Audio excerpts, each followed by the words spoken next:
Hey everybody, it's me again. I have talked to quite a few of you now in Zoom or whatever, and I've also done a couple of lessons with other people and on OZ, and I am now starting to get to the point where I'm not sure if I've actually stated something on the feed or if I've only just said it to certain individuals. So what I'm going to do in this video is I want to talk specifically about cadenzas in relation to OZ, and he does something a little bit differently than what other sources tend to say. And most sources, when talking about cadenzas, if we go back 50 years, we're going to like Quansen before, most of them say you should do a cadenza. It can only be as long as you can do in one breath. It should contain maybe some of the best bits from that piece of music that movement that you're playing. It should be in the same character that of the movement that you're cadencing in. But let's now look at the OZ caprices, which, of course, if you've played through some of them, you'll have noticed are full of cadenzas. Each key has at least one movement where he's put a cadenza in. So let's go to the split screen here. And so now I've decided to use the B flat major X number 19 simply because what I find interesting here, it's absolutely characteristic of all of the other cadenzas before and after, really. But I think it's important because you can use this cadenza somewhere else, in a place where you would play in B flat major, or you would need a cadenza in normal work, and being the Mozart concerto or the Mozart duo with cello. And what I find interesting here is if you follow my cursor here, you have the point dog, and basically everything from this note onwards is a cadenza. So OZ always puts the cadenza just before the final note of the piece in these caprices. Obviously, that would make sense because there's no instrumental introduction or postlude or whatever. He changes the end so that you tonicize the fifth. So what you see is that he puts an E natural, for example, out of the key, but what he's doing is he's leading you to the five. And then the cadential material usually starts slow and then speeds up or increases in value, right? But what's interesting here is that the cadential material is not related to the piece in any way. I mean, well, it's got the same meter and it's in the same key, but it doesn't display any of the material, of the melodic material that he's used. Often, also the harmonic material is a little bit different, but mainly that's leading up to a trill or leading up to the actual cadential point.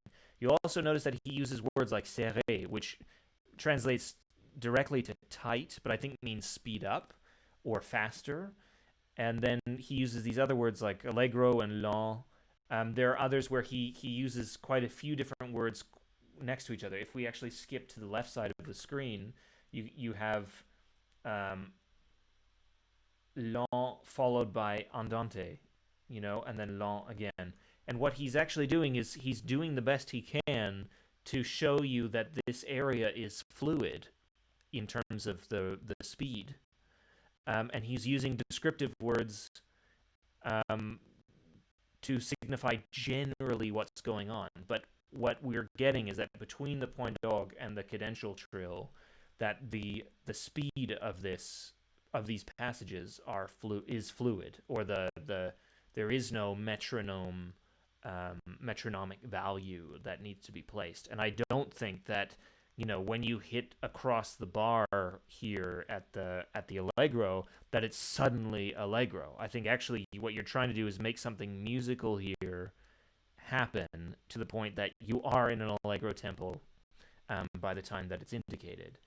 And you can actually hear, I've already done a version of number 19 on the feed. You can listen to that now. I'm pretty sure you can. And so just listen to what I've done, for example. But if I'm, well, I'm not saying that what I've done is, you know, the way. It's just one of the ways that you can do it. But I think what's the biggest point that you can take away is that what Ozzy does differently in his cadenzas compared to what we have written from previous generations is he's basically saying in these cadenzas is that you can incorporate only new material into your cadenzas. Obviously, it's within the same style of music. You know, he's still writing in the same compositional style than the rest of the piece, but there's no adherence to this idea that you need to repeat the theme or repeat sections of the melody from the piece in the cadenza. And so what I have done actually more recently is I've simply copy pasted some of Ozzy's cadenzas into other classical pieces that I've been playing. And I actually did that in a recent recording of a Mozart bassoon cello duo for a competition, and some of those pieces um, in that same recording section I actually posted to this feed, but I didn't include that one. So maybe I'll put that up later that you can hear that I changed the ending a little bit so that we could play a cadenza, and then I played this one, or at least I think I played this one. Anyway, so I'll send that out later. But yeah, I think it's just so important that we look at these these cadenzas, which is what they are, and we take as much as we can from them. And what we get is actually something quite different than what bassoonists play in general when it comes to classical music cadenzas. And that generally means I'm talking about the Mozart concerto in general. That we have this tradition of 100 years of Mozart bassoon concerto recordings, and when someone makes a statement, those statements often are like the big artistic statement is put in the cadenza, and yet the cadenzas are not really fundamentally different from each other. I heard one in the Tchaikovsky competition this last year. I don't know if it was 2019 or 2020, but it's the most recent iteration.